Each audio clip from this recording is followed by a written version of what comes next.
Esse caos aconteceu já faz mais de 10 anos, lá para os lados da Várzea, no Recife. Naquela manhã de domingo, Mateus ia comprar o pão para fazer o café da manhã. Mas quando abriu a porta, deu de cara com uma cena macabra. Chico, seu cachorro de estimação, estava morto. Mas não só morto, mas estava todo destroçado. Mateus ficou estarrecido ao encontrar o animal naquele estado. O primeiro pensamento foi no filho. Ricardo, de 11 anos, o menino amava aquele cachorro. Ao lado dos restos mortais do animal estava a coleira, que não deixava dúvidas de que aquele amontoado de sangue e ossos eram do cachorro Chico. Pensou em que animal poderia ter feito aquilo. Enterrou o que tinha sobrado do cão e limpou a calçada antes que Ricardo acordasse. Apenas deu a trágica notícia ao filho. Eu não disse para você prender ele, meu filho, disse Mateus ao filho. Mas eu prendi, papai. Só que ele deve ter escapado, disse o menino triste. Era verdade. Chico era um cachorro muito esperto e sempre arrumava um jeito de escapar da corrente que o prendia. Ricardo estava abalado. Pai e filho moravam sozinhos ali. Depois do almoço, ainda naquele dia, novidades chegaram. Os vizinhos também tinham histórias parecidas para contar sobre aquilo ocorrido naquele domingo. Sabe uma coisa estranha, meu filho? O cachorro de seu Deodato também apareceu morto, quase igual a Chico. E o gato de Dona Beatriz sumiu desde ontem. Tudo nessa noite. Estão achando que tem algum bicho feroz matando os animais aqui. Que bicho será, papai? Perguntou o menino curioso. Ninguém sabe, mas de todo jeito é bom você não ficar até tarde na rua. Esse bicho pode muito bem ter vindo lá da mata da BR. Falou o pai, se referindo à enorme mata da Várzea, que cercava a BR-408. Volta e meia, os moradores dali encontravam animais silvestres. Mateus pensava que aquela mata podia esconder alguma fera selvagem de grande porte, como uma onça. Mais tarde, ele já se preparava para sair para o trabalho de vigilante, numa fábrica de refrigerantes. Pegava de 11 da noite e só voltava lá pelas 7 da manhã. Porém, tinha que sair cedo para pegar o ônibus da empresa que passava de 10h20 da noite lá na BR. Ricardo já estava acostumado com aquela rotina desde os 8 anos. O pai, antigamente, trancava ele em casa, mas quando ele fez 10 anos, passou a deixar a chave com o filho, caso ele precisasse sair com urgência da casa. Cadê a bênção do papai? Perguntou ao filho. E após a resposta do menino, ele saiu e ouviu a porta ser trancada. Ricardo, depois de trancar a porta, ligou a TV. Ele já estava acostumado a dormir tarde devido ao trabalho do pai. Estava passando um filme de terror e o menino ficou ali assistindo. Quando deu meia-noite, o filme terminou. Mudou de canal para ver se tinha algo interessante, mas acabou desligando a TV. Decidiu ir dormir. Era segunda-feira e mais tarde ele iria para a escola. Quando entrou no banheiro para escovar os dentes, ouviu o som de latido lá fora. Era de algum cachorro da rua. É bem capaz do bicho que matou Chico ter voltado, disse o menino, correndo até a porta. Porém, procurou em vão alguma brecha naquela porta. Lá fora, agora o cão gania, com certeza, com medo de alguma coisa. A curiosidade de Ricardo só fazia aumentar. Em sua mente de criança, pensou que não tinha perigo de abrir só um pouco a porta. E assim, ele destrancou e olhou por um pequeno espaço. Mas tudo estava escuro lá fora. Apenas viu uma sombra se afastando da frente da sua casa. E logo, os ganidos do cachorro também se afastaram. Tomado de uma repentina coragem e movido pela curiosidade, ele saiu na frente de casa. Trancou a porta e seguiu pela frente da casa. Queria ver que bicho era aquele. Lentamente, caminhou até o lado de sua casa, que dava para uma parte da mata da várzea. Ouvia bem perto os ganidos do cachorro e o som de algo pesado, que lembrava os galopes de um cavalo. Oxe, que bicho será esse? Pensou o menino caminhando. E seguiu andando e cruzou a casa de seu Deodato. Nessa hora, o cão soltou os últimos ganidos. O menino se aproximou lentamente ao ouvir o som de mastigado. Ricardo tomou um susto. Após a casa de seu Deodato no campinho, ele viu um ser terrível, bem embaixo de um poste aceso. Primeiro, ele pensou ser uma aranha enorme, mas percebeu que o ser possuía uma cabeça humana. Porém, seus braços e pernas, o coração do menino, só faltava pular fora da caixa dos peitos. A criatura rasgava o cão já morto e mastigava em seguida. Ricardo conseguiu ver os ossos do pobre animal sendo quebrados na boca da criatura. O menino pensou em voltar, mas estava com medo de chamar a atenção da criatura. De repente, aquele ser vomitou tudo que havia comido do cão. E como se sentisse que Ricardo observava, se virou na direção dele. Então, o menino pôde ver perfeitamente aquele ser iluminado pelo poste. O rosto parecia o de gente, mas era uma criatura horrível, um monstro. O menino pensou rápido, se corresse para sua casa, a criatura o veria. Foi aí que correu para dentro da mata e se escondeu atrás de um mato alto. Ouviu apenas as pisadas daquele ser monstruoso. O ser andava devagar, como uma aranha, a procurar por algo bem perto de Ricardo. Porém, a criatura imaginou que ali não tivesse nada e voltou a devorar o cão. O menino olhava para o lado de sua casa e tentava criar coragem para correr. Agora estava mais distante ainda. Naquela hora, Ricardo se arrependeu profundamente de ter saído de casa. Temia nunca mais ver seu pai, caso aquele monstro lhe pegasse. Imaginou o quanto ele sofreria ao saber que o filho tinha morrido. Logo, lhe bateu uma angústia e uma vontade de chorar. Mas o menino se segurou. Estava tão perto de casa, era só correr. Era o que pensava. É só eu correr e abrir a porta, pensou ele. Porém, ao pôr a mão no bolso, o menino se assustou. Não sentiu as chaves. Perdi as chaves, pensou ele. Olhou para o chão e pelo caminho por onde tinha vindo. Mas estava tudo escuro. E mal podia ver seus próprios pés. Lentamente, ele se moveu ao ouvir os mastigados daquele ser grotesco. Passava a mão pelo chão, tateando, tentando localizar a chave. O coração batia tão rápido que ele sentia as lapadas no peito. Por favor, meu Deus, faça eu achar essas chaves, que eu nunca mais desobedeço meu pai, pensava ele.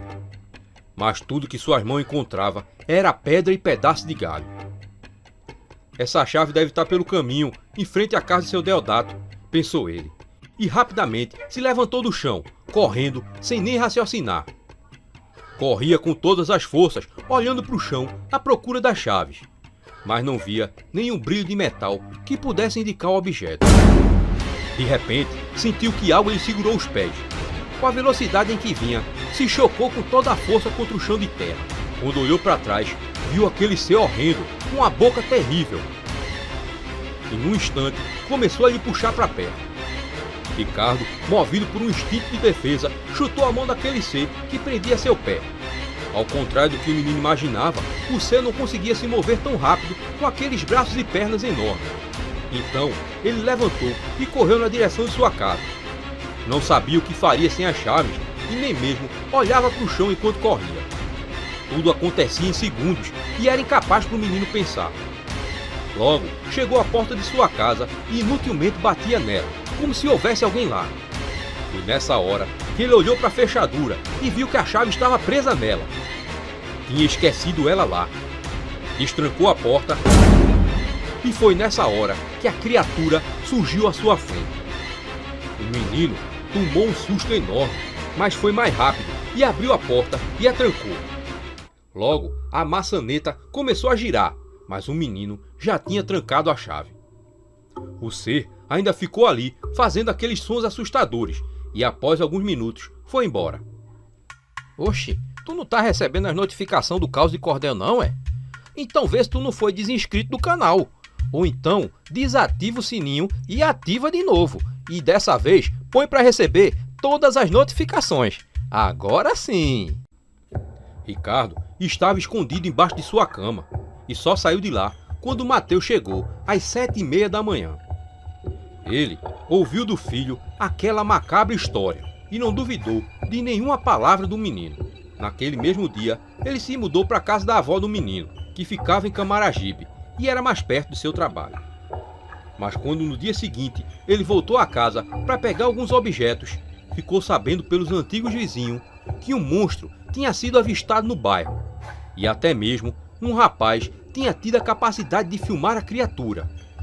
O ser ficou conhecido como o Monstro da Várzea. E aí, minha gente, aqui é o Rui.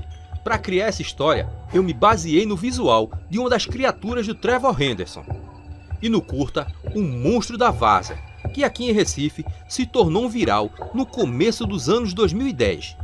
E muita gente chegou a acreditar que era verdade. A Noite da Perna Cabeluda. Meu nome é Denilson e vou contar um caso que aconteceu comigo.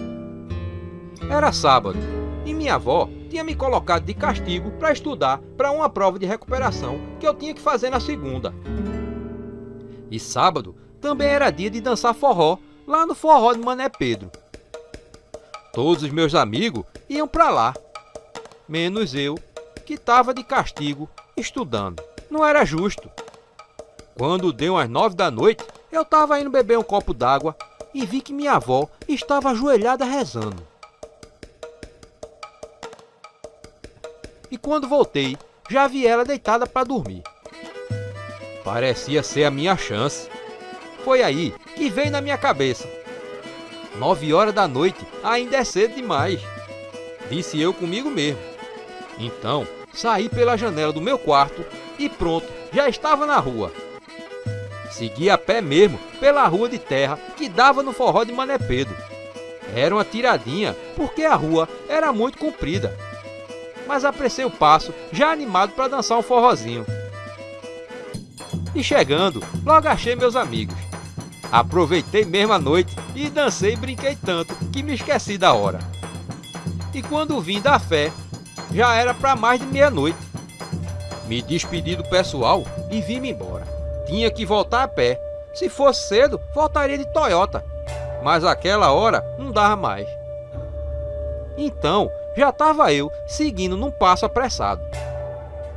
Nem um pé de pessoa na rua encontrei. Uma luz fraca de poste aqui e outra ali. O resto era um breu danado.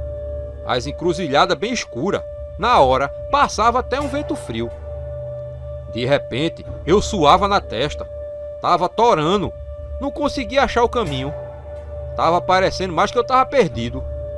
Eu já vinha quase correndo quando dobrei uma esquina. Foi quando a coisa me encontrou. Mas não era gente. Tinha uma coisa lá na outra ponta da rua. Tava escondida entre as sombras. E de começo eu nem consegui ver direito. Parei, apurei a vista e não acreditei.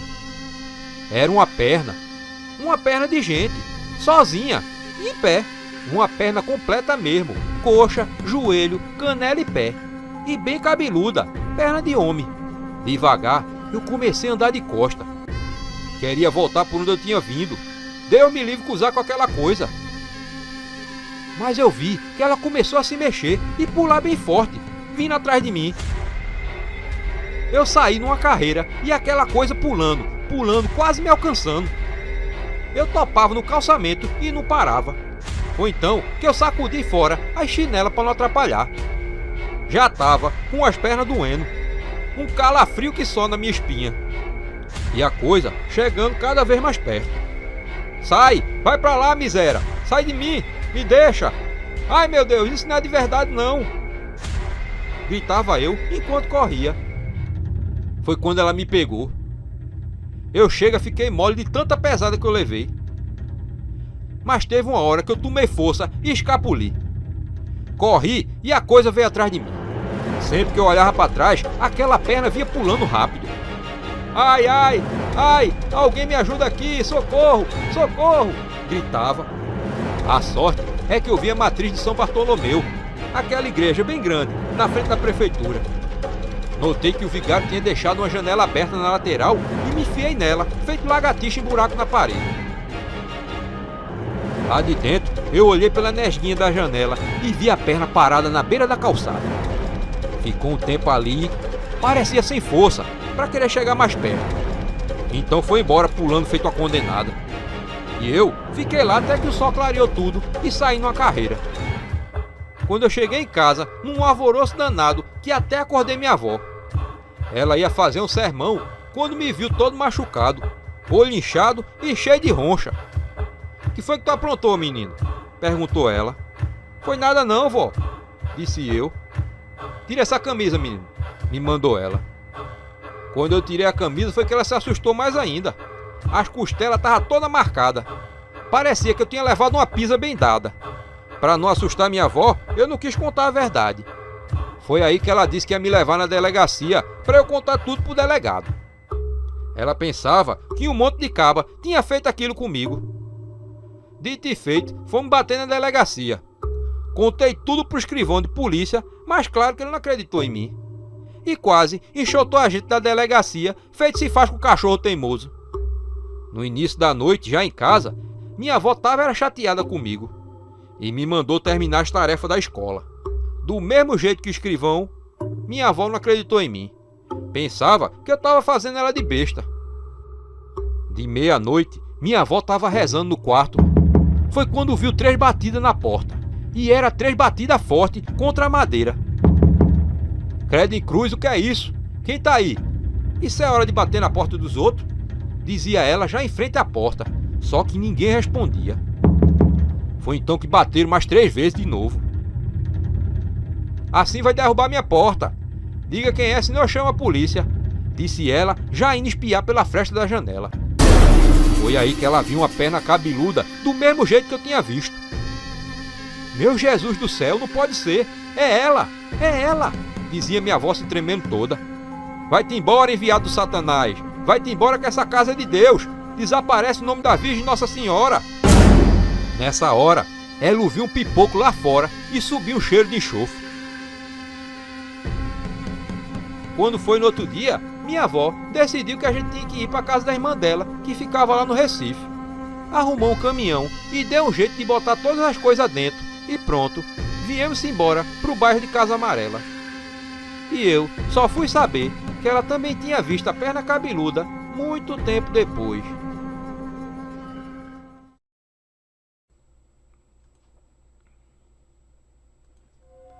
Esse caos se passou há uns 30 anos, lá em Natal, no Rio Grande do Norte. Dulce ainda não tinha se acostumado com aquela vida na cidade grande.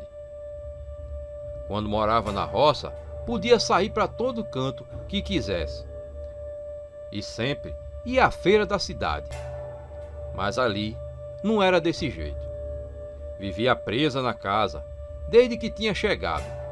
E isso já fazia quase 9 meses. O mesmo tempo em que soube de sua gravidez. Ela não fazia nada naquela casa. Nem sequer um prato lavava. Mas isso não era porque era desejo dela não. A sogra, Dona Verônica, não deixava ela fazer nada. Tudo quem fazia era ela. Dulce não podia nem mesmo varrer a casa, que a sogra não deixava. "Não faça esforço não, minha filha. Tenha cuidado com esse menino que está para nascer", dizia a sogra e vivia paparicando o neto, que chegaria em breve. Mas o que mais doía em Dulce era a solidão.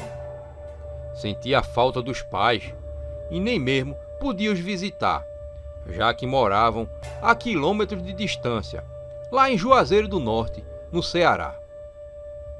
Sentia que tinha sido roubada de lá, pois assim que soube da gravidez, ela e o marido se mudaram junto com a sogra lá para Natal. E foi ali que a tragédia aconteceu. Mal tinham chegado na capital do Rio Grande do Norte e Gildo, seu marido, se matou com um tiro na boca. A sogra, que todo dia estava com ela, era a única companhia na casa.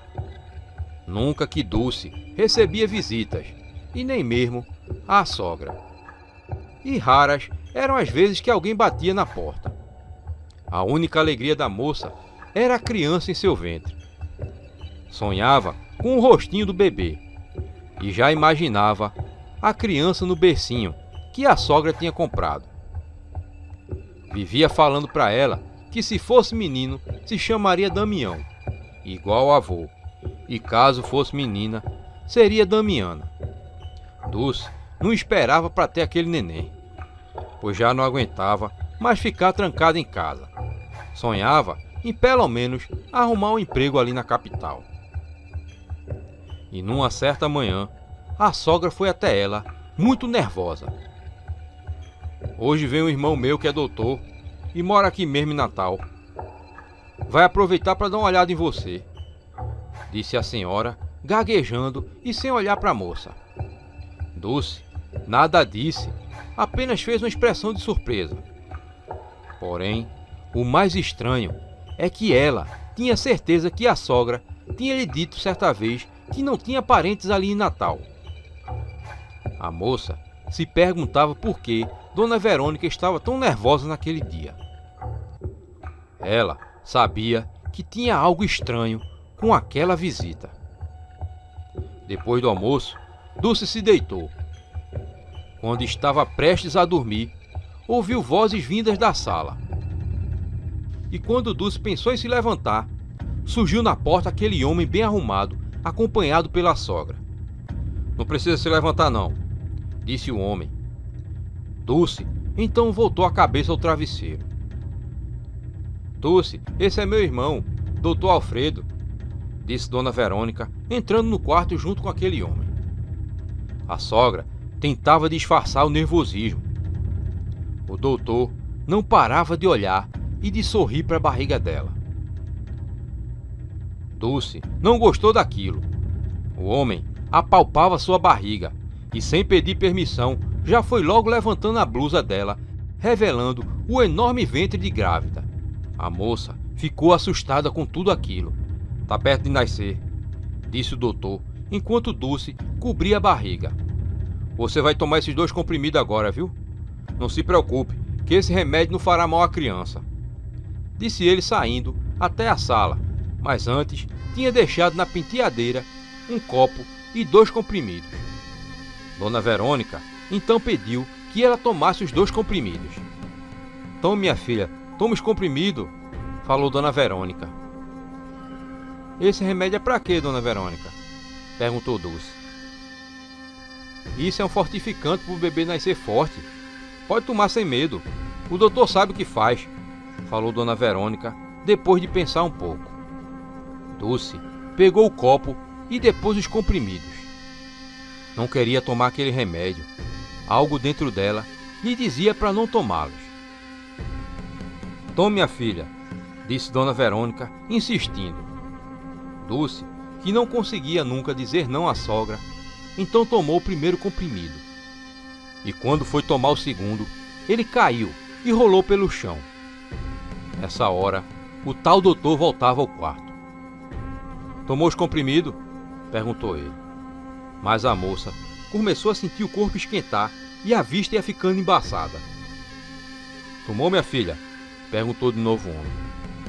Mas Dulce apenas balançou a cabeça, dizendo que sim, enquanto via tudo ficar embaçado cada vez mais. Foi quando viu aquela claridade em seus olhos. Era o doutor com a lanterna. Ela apagou. Não sentirá nada, disse o doutor. Porém, Dulce ouvia toda a conversa, mas não conseguia comandar seu corpo. Talvez, se tivesse tomado os 2 comprimidos, tivesse apagado totalmente. Ali, ela conseguia ouvir tudo, embora nem mesmo conseguisse piscar os olhos. Tragam meus equipamentos, gritou o doutor. Foi quando no quarto se ouviu vários passos. Dulce não conseguia ver ou sentir o que faziam com ela, mas as vozes ela ouvia perfeitamente, falando. Abram as pernas dela, disse uma voz que ela reconheceu como sendo a do doutor. Dulce estremeceu. Tentava se mexer a todo custo, mas não conseguia. Vão roubar meu filho, pensou ela. Parecia que estava tendo um pesadelo daqueles em que não conseguimos nos mexer. Seu campo de visão impedia que ela visse o que faziam com seu corpo. Apenas observava o teto da casa embaçado.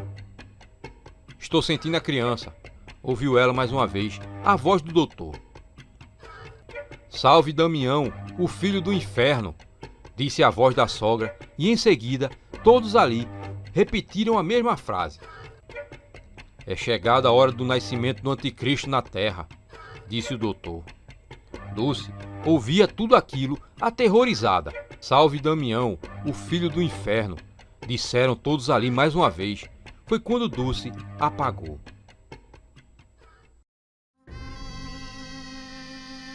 Cadê meu bebê? Cadê meu bebê? Perguntava Dulce assim que tinha se acordado. Mas só viu a sogra no quarto, de olho no berço. Dona Verônica, que estava mais calma, parecia conversar com o bebê.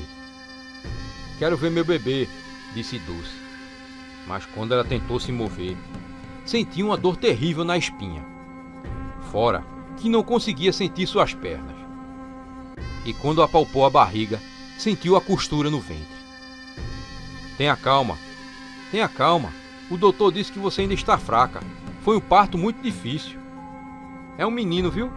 Eu já dei a ele o nome. É um menino. E o nome dele foi o que você escolheu, Damião. Eu já dei mamadeira a ele, não se aperreie, disse Dona Verônica. Eu quero dar de mamar a ele. Não pode ainda. O doutor falou para você tirar o seu leite e eu dar a ele na mamadeira, falou a sogra. E quem era aquele povo que estava aqui? Perguntou a moça. Povo? Não tinha ninguém aqui, só eu e o doutor. Foi a gente que fez seu parto. Foi a gente que fez o parto, disse Dona Verônica. Mas Dulce tinha certeza de que ali estiveram no mínimo 4 pessoas, contando com o doutor e com a sogra. Traz ele aqui para eu ver ele, pediu Dulce. Ele está dormindo, minha filha. O doutor falou que é melhor você não ver o bebê hoje não, disse a sogra. Aquilo para Dulce não fazia sentido. Como ela não podia nem mesmo ver o próprio filho. Descanse, minha filha. Amanhã eu mostro ele a você. Já está tarde.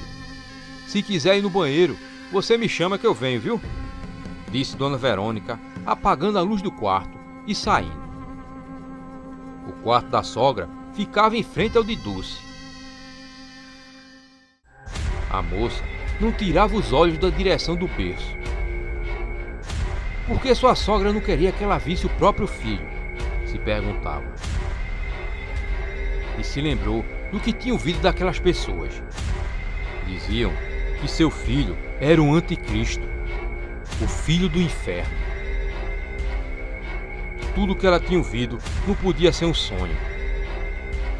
Seria esse o motivo deles não quererem que Dulce visse o bebê?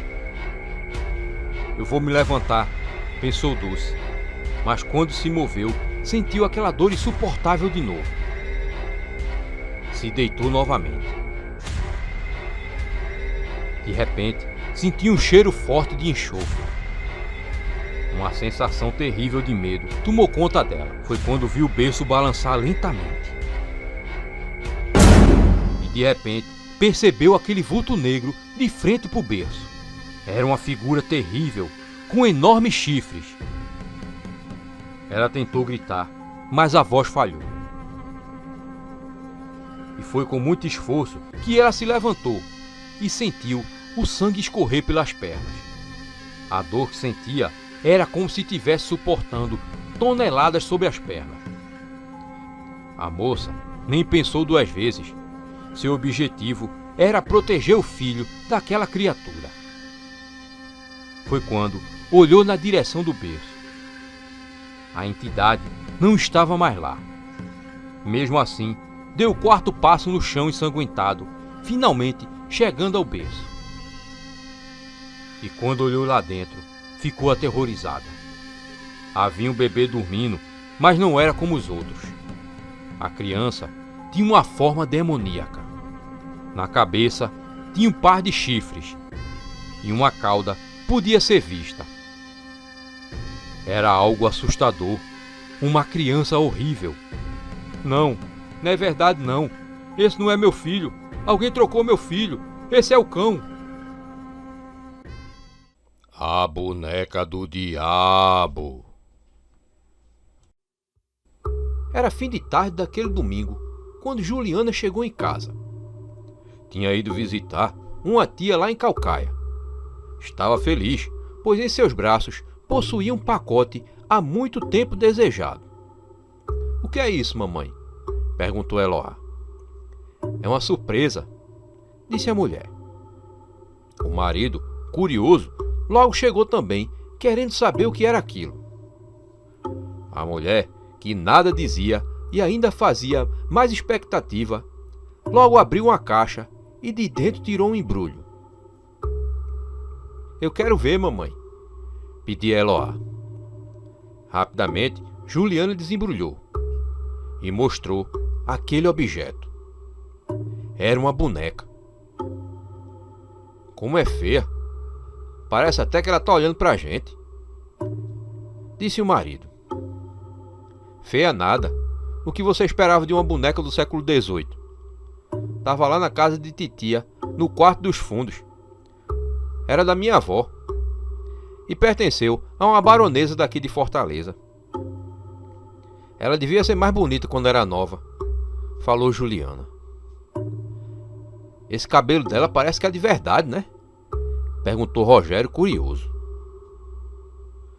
"Não, acho que não", disse a mulher, estranhando que realmente aqueles cabelos não pareciam de boneca. Pareciam reais. Juliana sempre fora apaixonada por bonecas, e por aquela mais ainda. "Eu gostei dela. Posso ficar com ela, mamãe?" perguntou a filha feliz. "Não, minha filha. Ela não é mais um brinquedo. Por ser muito antiga, ela é capaz de se desmanchar todinha. Esse tecidinho das roupas logo logo vai se desfazer. É uma boneca muito rara", falou Juliana. Ela colocou a boneca na estante, lá no alto, já temendo que a filha pudesse tentar pegar. Juliana tinha visto aquela boneca na casa da avó ainda quando era criança, e sempre foi proibida de brincar com ela. Sua avó lhe dizia que aquela boneca era de uma baronesa de Fortaleza. E mesmo depois de adulta, ela nunca se esqueceu dela. Desde que a avó tinha falecido, não tinha tirado da cabeça de pegar aquela boneca na casa da tia. Na manhã daquele domingo, ela decidiu ir visitar a tia lá em Caucaia e de lá voltar com aquele raro brinquedo. Eloá ficou querendo brincar com a boneca a noite toda, mas Juliana teve que lhe explicar várias vezes que aquilo não era mais um brinquedo, e sim uma peça de arte. A mulher estava muito feliz com aquela boneca. A noite logo chegou e todos foram dormir cedo, como costumavam. Assim, a madrugada chegou fria. E Juliana, no meio do sono, sentiu alguém lhe cutucar. De olhos fechados, achava que aquilo era um sonho. Mas de repente, algo lhe cutucou com mais força. Quando abriu os olhos, se assustou. Mas não era nada demais. Era Eloá, a sua filha. "Que foi, minha filha?" perguntou a mãe. "Tem um bicho embaixo da minha cama, mamãe", disse a menina assustada. "Que bicho, Eloá?" "Eu não sei, mamãe", respondeu a menina. Juliana olhou para o marido na tentativa de que ele fosse com ela, mas o homem dormia no melhor do sono. Se levantou e foi até o quarto da filha. "Tá aí, mamãe, tá embaixo da cama", falou Eloá. A mulher se abaixou, tentando provar à filha que não tinha nada ali. Mas antes de olhar, ela teve medo. E se fosse um rato? Pensava enquanto lentamente se abaixava. E quando olhou direito, não tinha nada ali. Tem nada aí não, minha filha. Vá dormir, disse Juliana, bocejando de sono. E depois de conseguir fazer a filha dormir, ela seguiu para o quarto. Mas ao chegar no corredor, olhou para trás, se lembrando da boneca que estava na estante. Mas para sua surpresa, a boneca não estava lá. Foi até o lugar e nem sinal daquele brinquedo. Alguém tinha tirado a boneca dali. Será que foi Eloá? Se perguntava. Foi até o quarto da filha e procurou pelo objeto. Mas não estava em canto nenhum. Pensou em acordar a filha, mas não sabia se realmente teria sido ela. A menina tinha acabado de dormir e dormia tranquilamente. Fora que a boneca estava no mais alto da estante e sabia que seria muito difícil para Eloá tirar ela de lá. De repente, pela porta do quarto, um vulto seguiu rápido, em direção à sala. A mulher se assustou, pois não esperava por aquilo. Rogério, foi tu que tirou a boneca, foi? Saiu ela do quarto, já perguntando. E quando olhou pelo corredor, que dava lá na sala, não viu ninguém. A estante continuava sem boneca. Oxe, o que foi isso? Disse ela, olhando para cada lugar ali. Poderia pensar em brincadeiras do marido, mas sabia que ele não era disso. Foi até o quarto e lá viu Rogério do mesmo jeito que ela havia deixado há poucos minutos, antes de seguir para o quarto da filha. Chamou por ele, na esperança dele atender. Mas ele dormia como sempre, em seu sono pesado. Logo mais, ele se acordaria para se preparar para ir para o trabalho. Será que aquele vulto passando seria só sua imaginação? Mas não podia ser ilusão. Havia um mistério ali, onde a boneca tinha ido parar. Voltou à sala e procurou por todo o canto. Subiu em uma cadeira e olhou em cima da estante. Não tinha nada. Estava com vontade de acordar o marido, mas já eram quase 4 horas da manhã. Às 5 era a hora que ele se acordava para se preparar para ir para o trabalho. Então decidiu deixar para resolver tudo no dia seguinte. Mas antes de seguir para o quarto, ouviu passos. Era como se alguém usasse sapatos muito duros e caminhasse pelo quarto da filha. E caminhasse. O som vinha do quarto de sua filha. Achando aquilo estranho, ela foi até lá. Mas tudo estava tranquilo. A pequena Eloá dormia. Juliana sentiu calafrios e subiu pela coluna. Será que eu estou ficando doida? Se perguntava. Tinha certeza de ter ouvido aqueles passos bem ali, mesmo porque era um som muito alto. Lembrou então do que a filha tinha lhe dito, que havia um bicho embaixo da cama. Se tremendo, a mulher lentamente se abaixou para olhar embaixo da cama. O coração acelerava no peito em temor de encontrar alguém ali. Foi se abaixando e de repente olhou e viu. Viu que não tinha nada e respirou aliviada. Mas quando ia se levantar, tomou um susto. Havia uma figura horrível em cima da cama. Uma criatura diabólica lhe observava com olhos frios. Juliana, na hora, gritou, assustada e ainda mal apoiada, caiu no chão de costas.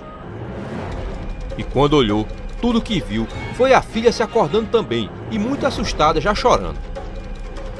Venha pra cá, minha filha, gritou ela, procurando para tudo que é canto, aonde tinha ido parar aquele ser macabro. Eloá já começava a chorar amedrontada. Não demorou e logo Rogério chegava. O que foi, Juliana? Perguntou ele, vendo a mulher puxar a filha para longe da cama. Tinha uma coisa horrível em cima da cama de Eloá, falou a mulher, se tremendo toda. A filha do casal não parava de chorar, assustada e não conseguindo ver nada que a mãe apontava. O pai logo consolou a filha, mas quando foram até a sala para ela continuar a explicação, a boneca estava lá, do mesmo jeito que ela tinha colocado na noite anterior, antes de se deitarem. Mas eu vim aqui várias vezes e essa boneca não estava aí, disse Juliana surpresa. Tu sonhou, Juliana? Falou ele. Falou o marido. Não, essa boneca não estava aí não, falou a mulher, sem entender nada daquilo, mesmo porque tinha olhado tudo em cima da estante, procurando pela boneca, e ali não estava ela. Depois de tomarem água com açúcar, mãe e filha estavam mais calmas, e o marido seguiu para o trabalho. Só voltaria lá pelas 17 horas. Eloá dormiu novamente, mas Juliana perdeu o sono. Se perguntava o que tinha acontecido ali. Estaria ficando louca? Ou sofria de algum distúrbio do sono? Mas seus pesadelos estavam apenas começando.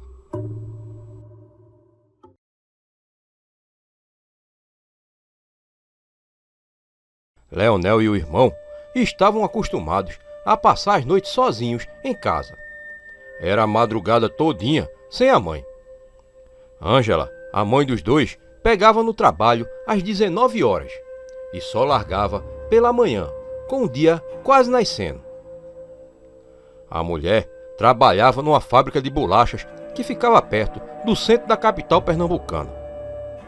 Como era mãe solteira, não tinha outra alternativa senão deixar os filhos sozinhos em casa. Leonel já tinha 10 anos e ela o deixava tomando conta do irmão de 5 anos. Ângela temia pela segurança dos filhos, pois Leonel era muito arteiro e já tinha ouvido notícias dos filhos correndo até tarde da noite e brincando pelas ruas. O mais novo sempre acompanhava o mais velho.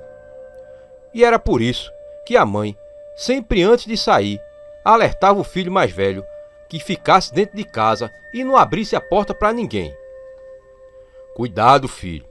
A cabra cabriola anda por aqui nas noites e ela tá doidinha para comer criança, dizia ela para Leonel. Mas o menino não acreditava naquela história, já que a mãe, desde pequenininho, contava para ele. Já tinha escutado ela centenas de vezes, e para ele aquilo era só um modo da mãe lhe assustar e assim o impedir de sair.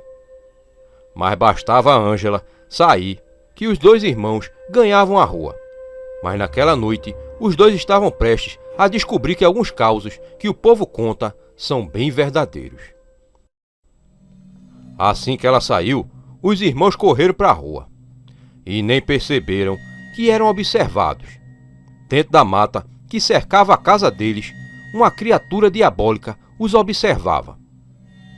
Era a cabra cabriola, um dos seres mal-assombrados mais temidos da capital pernambucana. Os meninos brincaram até não querer mais. E quando as outras crianças começaram a entrar em suas casas lá para as 10 da noite, Leonel e o irmão rumaram para casa. E cumpriram a rotina de sempre. Tomaram banho e se deitaram. Mas lá pela madrugada, Leonel começou a ouvir um som que parecia vir da porta. Quem seria aquelas horas? Achou estranho aquele som. Será que a mamãe voltou cedo? Se perguntou ele, estranhando. Geralmente, Ângela retornava apenas pela manhã, mas já tinha acontecido 2 ou 3 vezes dela voltar na madrugada. O barulho continuava e Leonel esperou ouvir o som do barulho da chave na fechadura. Porém, o som que vinha era como se alguém forçasse a porta. O menino então se levantou e foi até o local de onde vinha o barulho. Do lado de fora, ele viu que o som parou repentinamente. Mamãe? Perguntou ele. Oi, meu filhinho, sou eu mesmo, Abra a porta, disse uma voz fina, lá do lado de fora. A senhora esqueceu a chave, foi? Perguntou o menino. Sim, meu filhinho. Abra a porta que a mamãe tem pressa e está com muita fome, respondeu a voz fina. Leonel ia pegar as chaves que estavam em cima da mesa para abrir a porta. Foi quando se lembrou que a mãe nunca o chamava de filhinho. Na verdade, Ângela era sempre sem paciência com os filhos, e era incomum ela o tratar bem daquele jeito. Abra a porta, meu filhinho, que a mamãe está com fome, disse de novo aquela voz fina. Leonel se abaixou e olhou por baixo da porta. Mas pela fresta não dava para ver nada, pois estava tudo escuro, e nem mesmo conseguia ver os pés da mãe. O menino já estava confuso e temia levar uma bronca da mãe por não abrir a porta. Mas por outro lado, não reconhecia aquela voz e nem o que ela dizia. De repente, ele ouviu algo feito um galope de cavalo. Mamãe, é a senhora mesmo? Perguntou o menino. Claro que sou eu, meu filhinho. Abra a porta, que a mamãe está com fome e precisa comer, disse a voz fina que vinha lá de fora. Leonel não acreditou naquela história. Aquela não era sua mãe. Então quem seria? Se perguntava enquanto um arrepio terrível lhe percorria pelo corpo. Em sua mente, pensava em diversas possibilidades de quem poderia estar ali. Mas em nenhum momento pensou na cabra cabriola. Lentamente, começou a voltar para o quarto. E a voz fina não falou mais nada. O menino pensou em acordar Joaquim e lhe contar aquilo, mas desistiu, pois o irmão mais novo tinha apenas 5 anos e nada poderia fazer. Então, se deitou na cama de novo e logo pegou no sono. Quando veio acordar, ainda estava tudo escuro e viu o irmão Joaquim entrando no quarto. Mamãe chegou, disse o menino com cara de sono. Leonel esperou ouvir algum som na cozinha ou até mesmo a voz da mãe. Como a casa era pequena, se ouvia tudo ali dentro, mas a casa estava em silêncio. Cadê ela? Perguntou Leonel. Ela vai entrar ainda. Ela me pediu para passar a chave por baixo da porta, falou o menino já deitado. Leonel então se lembrou daquela voz fina. Tu viu ela? Perguntou ele já assustado. Não, eu disse que estava com muito sono e só fiz passar a chave por baixo da porta, falou Joaquim, já fechando os olhos para dormir.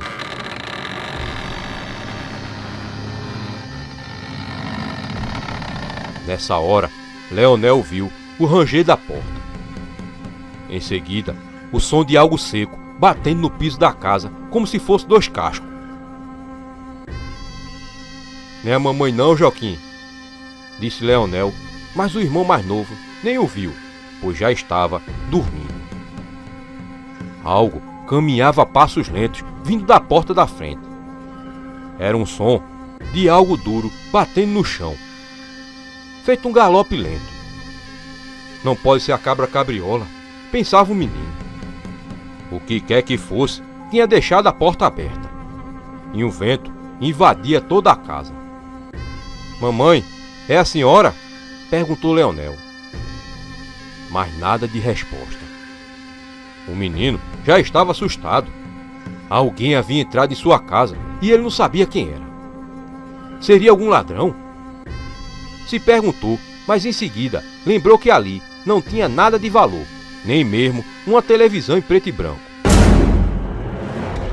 De repente, ele viu aquele animal. Era uma cabra, mas sua boca exibia dentes pontiagudos e de seus olhos 2 luzinhas vermelhas saltitavam feito fogo.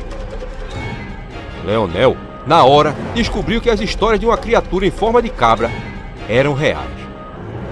Eu sou a cabra cabriola e como menino aos pares.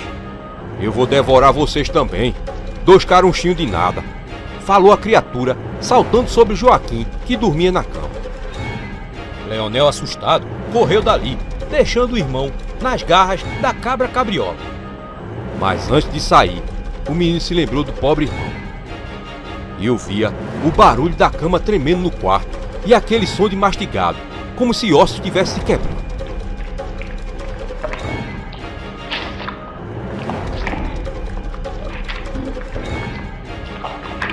Ele já não sabia o que fazer. E quando decidiu voltar, deu de cara com a cabra cabriola, bem na porta do quarto deles. Não tinha saída. A cabra cabriola mostrava seus dentes pontiagudos e melados de sangue. Em pânico, o menino lembrou que o irmão àquela hora já estivesse morto. Sentiu uma vontade de chorar, mas foi quando a cabra cabriola saltou sobre ele. De repente, Leonel se acordou. O coração só faltava sair da caixa dos peitos. Era um pesadelo que ele estava tendo. Mas aquilo tinha sido tão real que ele sentia até as dores da mordida da cabra cabriola. Soltou um suspiro de alívio, mas o coração ainda parecia querer sair pela boca. Olhou para a cama ao lado e viu que o irmão Joaquim dormia tranquilamente. Deu graças a Deus. Mas de repente ouviu um som vindo lá da porta. O menino se cobriu todinho e nem sequer pensou em sair da cama, como tinha feito no sonho. Em seguida, ele ouviu uma voz fina que dizia: "Abra a porta, meu filhinho, que a mamãe está com fome." Aquelas palavras eram as mesmas que ele tinha ouvido em seu pesadelo. Leonel nada respondeu e ficou em silêncio por toda a madrugada. Nem mesmo acordou o irmão Joaquim. E por várias vezes ele ouviu o som de galope andando do lado da casa. E por várias vezes ele ouviu o som de cascos e de um galope andando do lado de fora da casa. Na verdade, o que ele tinha tido não era um pesadelo, mas sim uma premonição, um aviso. E lá pelas 5 horas da manhã foi que a mãe chegou em casa. Leonel lhe contou tudo. E a partir daquele dia, os irmãos passaram a não sair mais de casa depois que a mãe ia trabalhar. E assim, Leonel tinha aprendido aquela lição.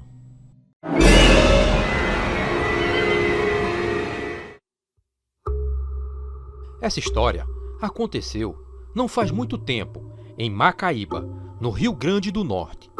Valentina estava aterrorizada. Aquilo era comum sempre que dava aquela hora.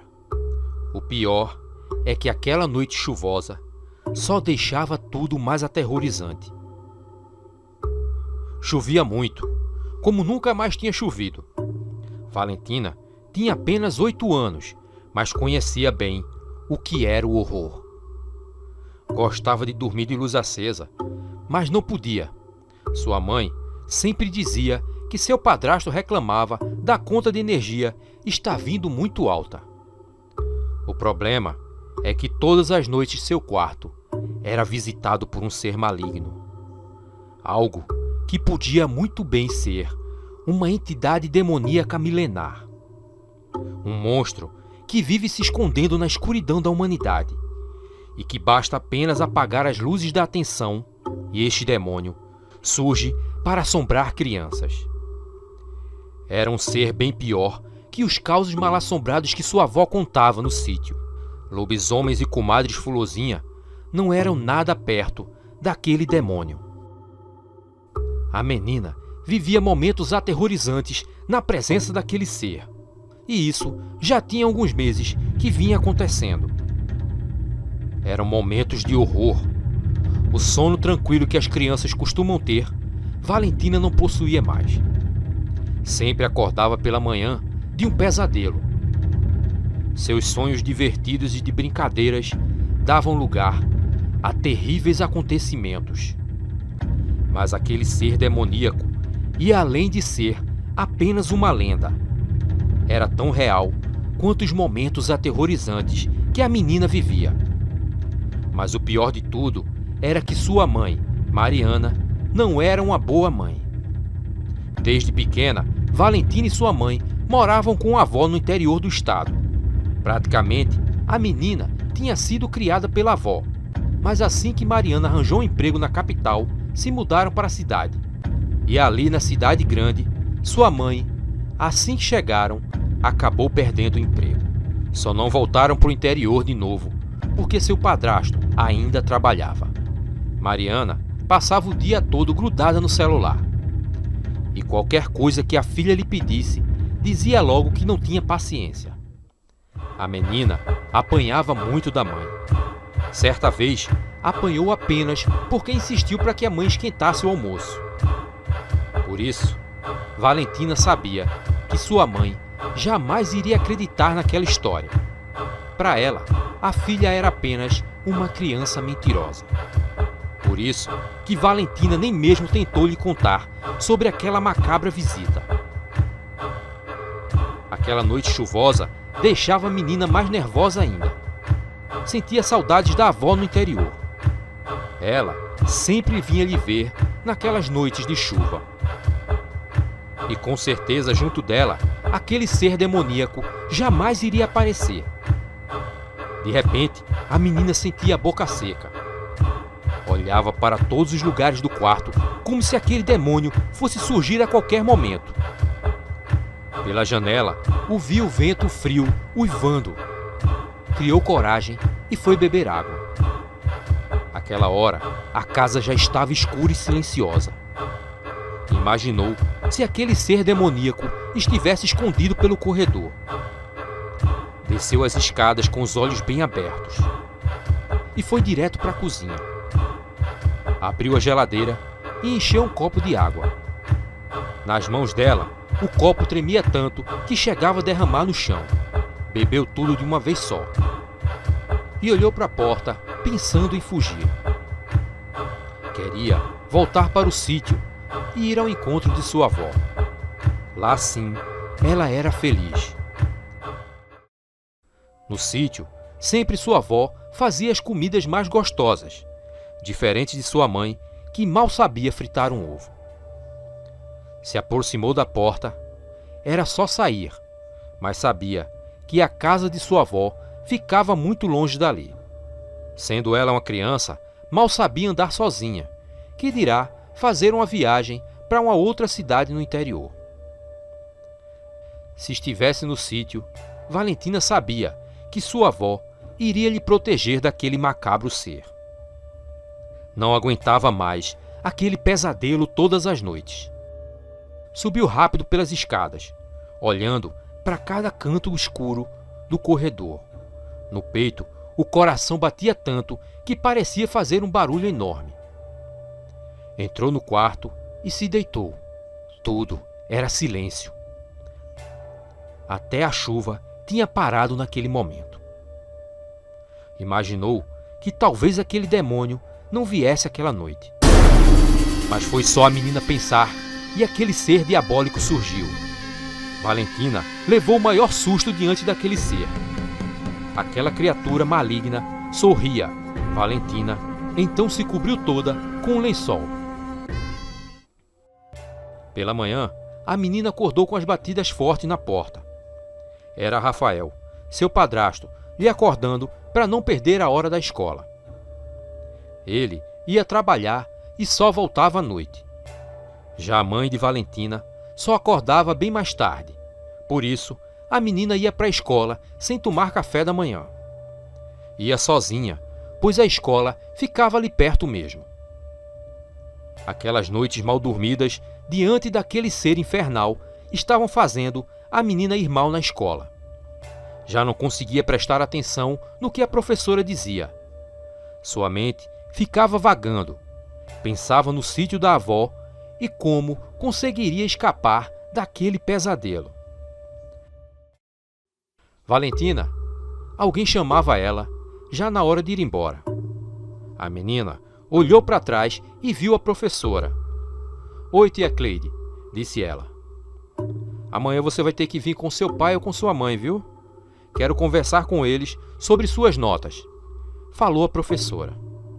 "Mas, tia Cleide, minha mãe não tem tempo e meu padrasto trabalha cedo, só volta à noite", disse a menina. "Eu preciso conversar com eles e preciso saber por que você está tão desatenta. Você começou o ano tão bem e agora piorou muito. Está acontecendo algum problema em sua casa? Perguntou a professora. Valentina, por uns minutos, pensou em contar, mas logo mudou de ideia. Imaginou que a professora não fosse acreditar nela. Na volta para casa, pensava que as coisas só faziam piorar em sua vida. Sabia que quando sua mãe soubesse daquilo, iria apanhar. Tinha que arrumar um modo de resolver aquele problema.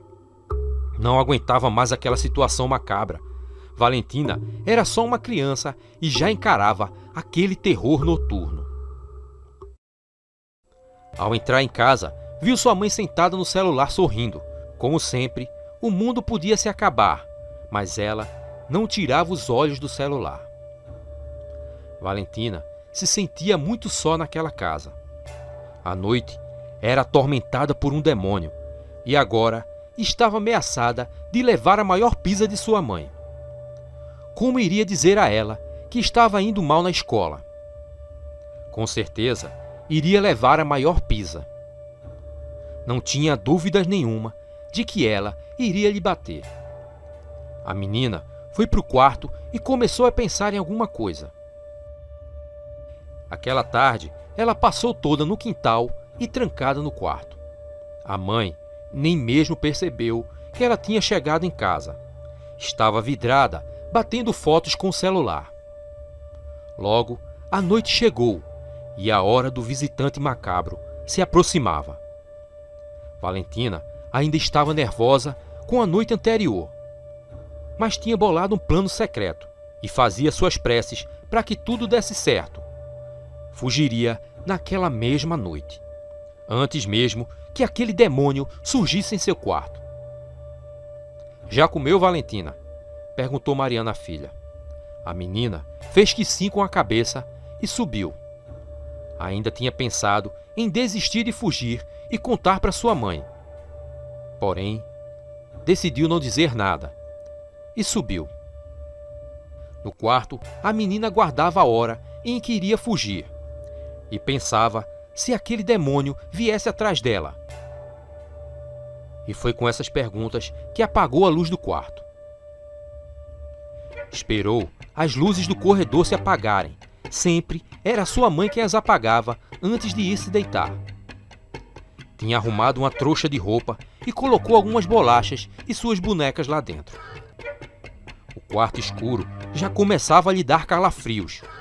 Parecia que sentia a presença maligna daquele ser se aproximar. Tinha que sair logo dali. Decidiu ir beber água para confirmar que tudo estava calmo.